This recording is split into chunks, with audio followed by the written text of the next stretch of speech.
I spun a rod bearing. This is never a video that's really easy to make for anyone. I mean, when my Z3's transmission grenaded, I definitely wasn't happy about that. But it was a good learning experience for me. Now, this hurts a little different.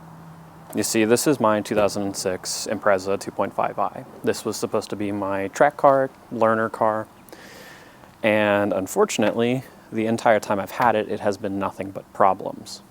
We've finally got it to a point where I can put some miles on it, get it ready for inspection, because it still isn't.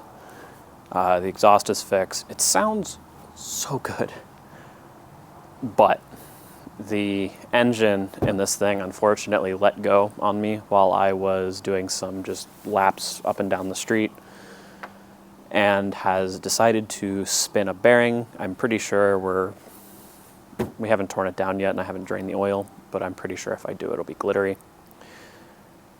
Which means this engine needs to be replaced, but that's kind of where I need your help. As the title, I think it'll be, I need your help. I need help to figure out what I want to do. Because from here, I have really two options. One of which will be the fastest, easiest way, and I can continue to make content with something else, but my team here at Roads Less Traveled of Scott, Evan, and Ryan are kind of against it, and I don't blame them, but I have my reasons. And the other choice is what I think is probably going to be the best, but I don't have the resources to do. So let's get into it. Let's start with the one that would probably be the easiest.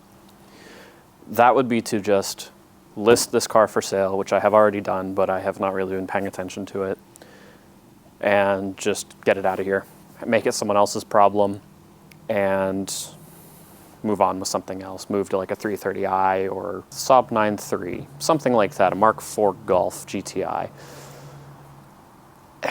While this would be easy, that means I would have to go through it with another car again, which if I did choose a BMW, I'd have to go through the whole cooling system again, and I don't have any of my spare BMW parts anymore, because when my Z3 left, I kind of just gave them away to people who needed it. Now, while this would be easier for me, my team here, Scott, Evan, Ryan, they seem to be very interested in me keeping this car because while it is a very rough example, it is still a white Hawkeye Impreza, which just are hard to come by in this area, and especially one with very minimal rust like this one has. So that is kind of weighing on me. But that also brings me to the second option, which is to put another engine in this car.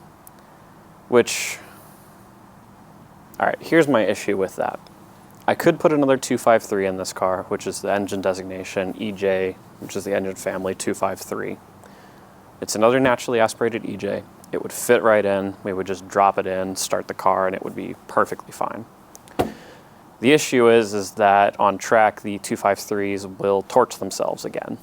And this one torched itself just driving up and down the street.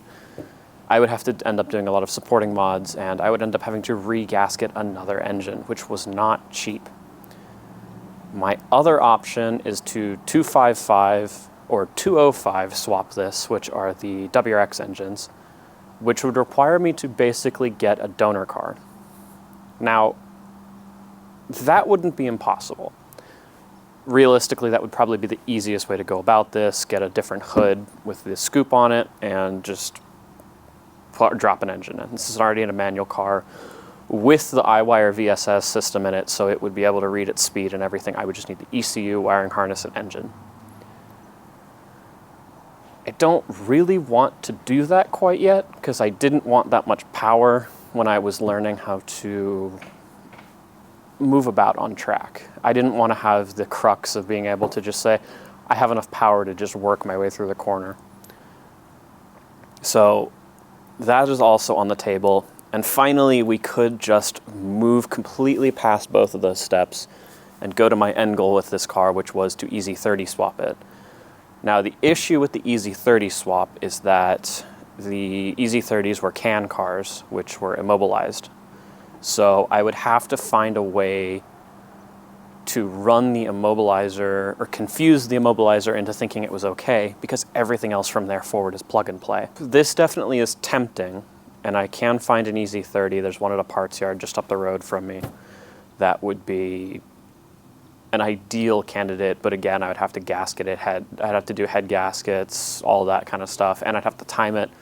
And apparently timing those engines is a royal pain in the butt. So here's where your decision comes in. Down in the comments below, I have made a Patreon. It's patreon.com/RLTYT. If you would like to support the channel, please feel free to go down there. I have some tiers set up that are enticing. Let's say minimum is $5. I think it goes all the way up to 15 or 20. I don't actually remember. It's been a minute since I've set it up.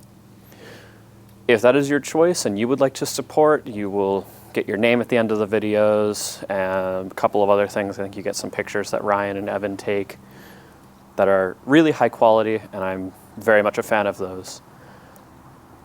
The other thing is leave a comment down below. Would you like to see this stick around? Would you prefer me move to something else? Would you prefer me to swap it with a different engine? What do you want to see in this car? I have actually very much enjoyed this car. I kind of was convincing myself yesterday that it wasn't for me, but this feels good to me. I took the time while the people were walking up and down the street to remind myself that I have performance parts for this car. I mean, these are Raceland coilovers. They're not the highest of high. I mean, Tyne coilovers are probably light years ahead of these, but they're definitely not Max Peating rods. These are pretty nice coilovers, and they're meant for this car. Now, I could always sell these to Evan, and I have rear links that Scott probably would like to have, and I have the Genome exhaust, and I have the Blitz. I could make my money back off of this car if I just parted it out or sold it all as a package. Some teenager would love this car, but I don't know if I quite want to do that yet. So instead of just rambling on from here, I'm just going to end this and say, what do you guys think? Leave a comment down below, like the video, dislike the video. I can see all of that. Let me know what you think I should do, because honestly, I don't really know at this point. And it seems like I always have some idea of what I'm doing with these videos because I've done extensive research before them. And it feels weird to not have just the slightest idea what to do. Part of me does want to just throw an easy in this and move on. Do the work now and just get it over with. Turbo it later or do something like that. Part of me also kind of wants a 330i E46. But I know the issues with those cars and I know the upfront costs, so it is up to you now. What should I do with this? Thank you so much for everybody who's been enjoying the series so far. Thank you all for watching. If you've enjoyed this, if you have anything you want to say about the car, if you have an engine you want to give me, if you happen to have something kicking around your basement that you want to donate to the Roads Less Traveled channel, I would be happy to compensate you with stickers, because I really don't have the money right now. Anyway, don't forget to like and subscribe. If you're new here, welcome. Go take a look around. We have other videos that are a lot more upbeat than this. If you're a returning viewer, thank you so much. I hope you have enjoyed this series, and I hope you'll enjoy more. We'll have updates on the GTI coming soon, as well as a reason why that can't be my channel's only car. But that is the end. Thank you all. And as always, peace out.